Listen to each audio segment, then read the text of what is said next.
Singapore, US President Donald Trump's cancellation of his June 12 summit with North Korean leader Kim Jong-un in Singapore threw cold water on civil servants and people in the hotel industry here who had been preparing for the historic event.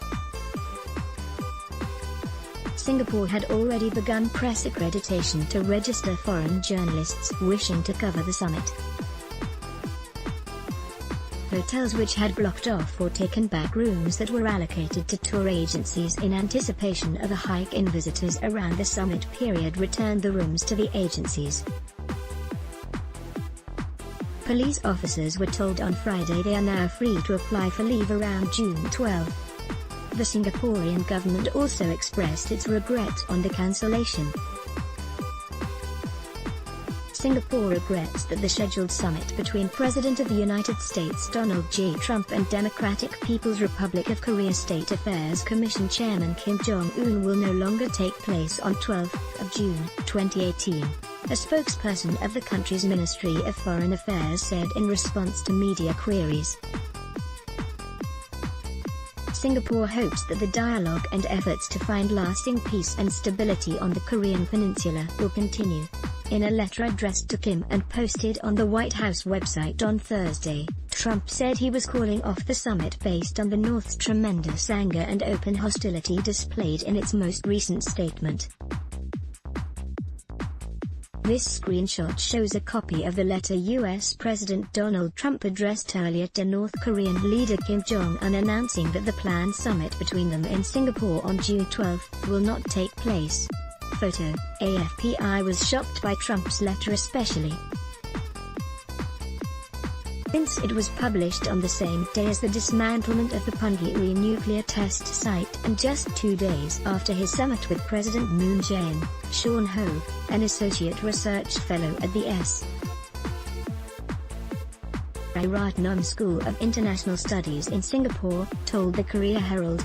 Trump said in his press briefing the summit could still happen. North Korea also said in its latest statement that it wants the summit to be held. I think we should wait for the next 24 hours to see the next reaction from Trump to get a clearer idea of whether the summit is really postponed or cancelled. Some Singaporeans said they weren't surprised.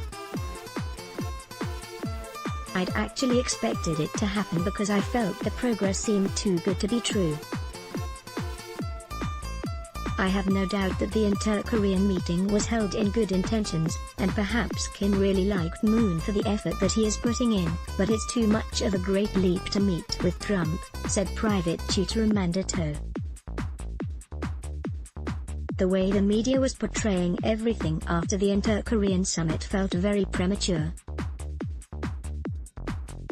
It is not hard to shake hands and cross the border, but to denuclearize is something else entirely. I think Trump was afraid the outcome of the summit wouldn't be what the public expected, so he cancelled it. Elizabeth Tan wrote in a comment to a related news article, I'm not surprised by the sudden decision from one of the world's most unpredictable leaders who had cancelled, among others, the TPP deal and Paris Climate Agreement. When Xian Cheng wrote, better for US to pull the plug to see how sincere North Korea is.